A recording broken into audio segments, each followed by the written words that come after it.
Day to day routine में कई बार हमारे साथ ऐसे वाक़ये हो जाते हैं जो हमें कहीं ना कहीं हर्ट करके चले जाते हैं, यानी कि कहीं ना कहीं वो हमें जख्म देके चले जाते हैं।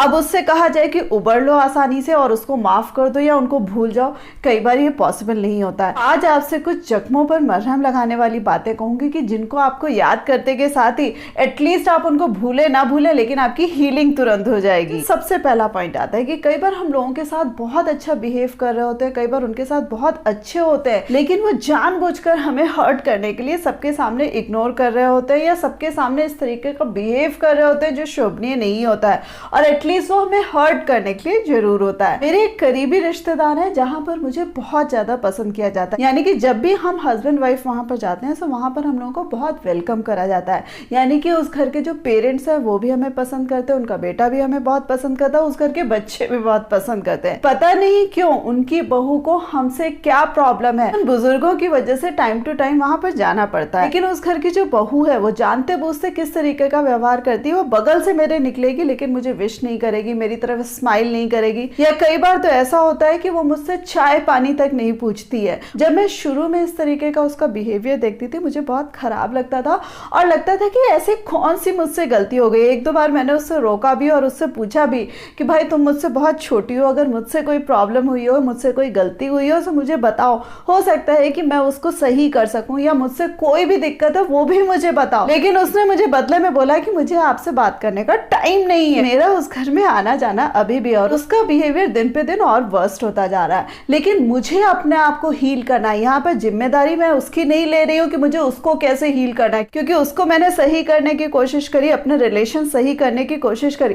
बट यहाँ पर बारी आ रही कि जब इस तरीके का सामने वाला कोई बिहेव करता है तो हम अपने आप में कहीं ना कहीं डिस्टर्ब होते हैं, और कहीं ना कहीं वो चीजें ऐसा जख्म काम करती हैं कि इतना छोटा होके मुझसे ऐसा बिहेव क्यों कर रहा है। सो यहाँ पर अपने आप को हील करने वाली बात यह है कि भाई या तो वो ऐसी फैमिली से है जहां पर उसके पेरेंट्स ने उसको संस्कार नहीं दिए, या वो एजुकेटेड ही नहीं है, यानी कि उसको सामाजिक ज्ञान ही नहीं है। तो फ्रेंड्स, यहाँ पर जब हम ऐसे लोगों के बारे में सोचते हैं कि भाई उसका लेवल ही नहीं है हमसे बात करने का, यानी कि वो अपने आप में कॉम्प्लेक्स हो रही है, तभी वो मेरे साथ ऐसा बिहेव कर रही है। माय डियर फ्रेंड्स, उसका भला हो ना हो बट दिल में सुकून बहुत ज्यादा है। और यहाँ पर फिर एक चीज क्लियर करना चाहूंगी कि हम लोग कोई साधु सन्यासी नहीं है कि हमारे साथ कोई ऐसा बिहेव करो और हम पैरों में पड़ जाएं कि नहीं भाई हमें माफ कर दो, हमारे साथ ठीक से बात करो। अरे कोई हमसे बात करना नहीं चाहता है, कोई हमें देखना पसंद नहीं कर रहा, भाई तुम एक बार हमें पसंद ना करो, हम 100 बार तुम्हें पसंद नहीं करेंगे। साथ साथ फ्रेंड्स, जो सेकंड पॉइंट आ रहा है कि कई बार जब हम अपने ऑफिस में जा रहे हैं, अपने वर्क प्लेस पे जा रहे हैं, और कई बार चाहे घर पे भी हो,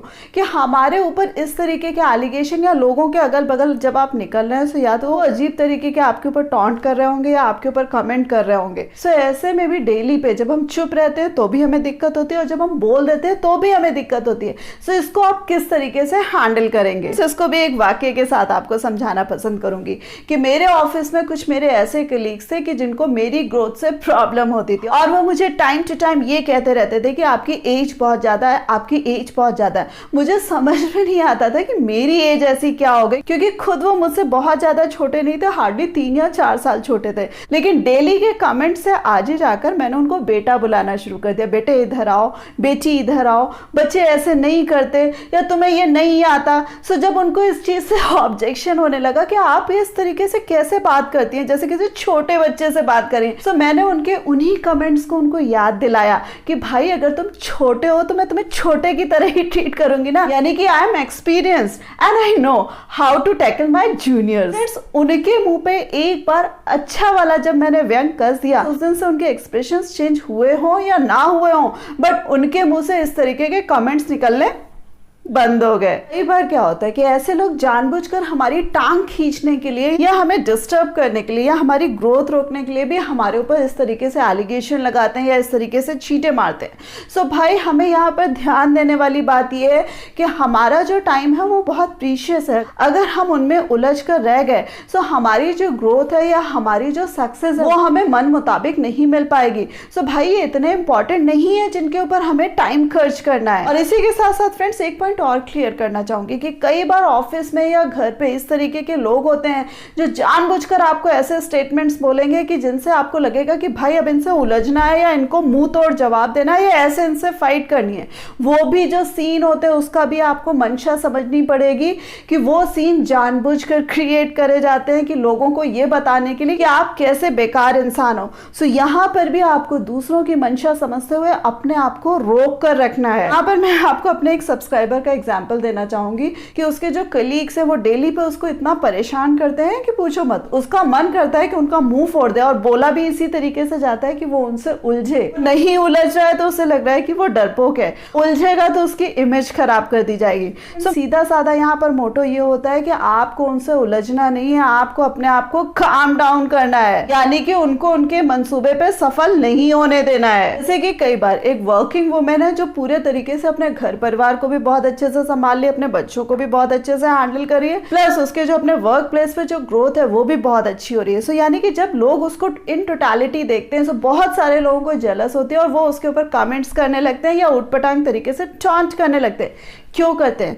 सिर्फ और सिर्फ उसको डिस्टर्ब करने के लिए। तो यहाँ पर उस वर्किंग लेडी का विवेक क्या कहता है? आपको पता होना चाहिए कि कौन से एलिगेशन आपके ऊपर ठीक लगाए जा रहे हैं और कौन से एलिगेशन ठीक नहीं लगाए जा रहे हैं। यानी कि जो एलिगेशंस आपके ऊपर गलत तरीके से लगाए जा रहे हैं या इम्पोज करे जा रहे हैं, सो उनमें आपको पढ़ना ही नहीं है। नेक्स्ट पॉइंट आता है, ये आपको और ज्यादा हील करेगा कि कई बार कुछ लोग आपके सामने बाग बाग करना शुरू कर देते हैं और उनसे उलझने का मतलब ये होता है कि आपकी इमेज खराब होना। सो वहां पर आपको उनको बेवकूफ समझ के कि अरे भाई से पढ़ा लिखा नहीं, अरे भाई इसका लेवल नहीं, अरे भाई इसको इतना आता जाता नहीं, या इसकी फितरत ही ऐसी है। फिर जब आप अपने दिल में इस तरीके के वर्ड सोच लेंगे और रियलाइज कर लेंगे, आपके दिल में बहुत ज्यादा सुकून मिलेगा और आप उससे उलझेंगे कतई नहीं। इसी के साथ साथ फ्रेंड्स, हमारे वर्क प्लेस में या हमारे घर परिवार में और कई बार सोसाइटी में भी कुछ लोग ऐसे गुंडे या बदमाश प्रवृत्ति के होते हैं कि जिनका काम ही होता है डराना, धमकाना या अपना दम भरना। वहां पर भी मैं कहूंगी कि उनकी बातों को ना तो दिल से लेना और ना ही उनसे उलझना है, क्योंकि यहाँ पर भी आपको जो हील करने वाली या मरहम लगाने वाली बात अपने आप से कहनी है वो ये कि ए भाई मेरा लेवल नहीं है कि इन गुंडे बदमाशों से उलझूं, इनका तो जीवन ही ऐसा है या इनका तो काम ही ऐसा है। तो नेक्स्ट पॉइंट आता है कि कई लोगों की जो फितरत होती है कि हमारी लाइफ में पर्पसफुली आके हमें डिस्टर्ब करना या आके हमारे ऊपर कमेंट करना, वहां पर भी आपको यही अपने आप को हील करना है कि ए भाई जा भाई, मेरा अपना सुकून बहुत ज्यादा मैटर करता है और वही मेरे लिए इंपॉर्टेंट है। अपने सुकून के लिए मैंने तुझे माफ किया, जा भाई तू। और ये चीजें उससे नहीं कहनी है, अपने दिल में कहनी है। और जितनी बार आप अपने आप में ये चीजें कहेंगे माय डियर फ्रेंड्स, आपके जख्मों पर अपने आप ही मरहम लग जाएगी और उसके कहे हुए कोई भी शब्द आपको कभी भी इफेक्ट नहीं करने वाले। And friends, last but not the least, कई बार क्या होता है कि किसी पर्टिकुलर पर्सन ने अतीत में हमारा जीना हराम किया होता है, उसने जो हमारा अतीत डिस्टर्ब किया होता है उसका जो खामियाजा होता है वो हम अपने वर्तमान में भी भुगत रहा होता है। जैसे जो पर्टिकुलर स्टेटमेंट्स है या बातें या उसका जो एक्ट है या डीड है वो हमें टाइम टू टाइम रिकॉल कराता रहता है कि उसने हमारी लाइफ बर्बाद करी थी या उसने हमारी लाइफ डिस्टर्ब कर दी थी।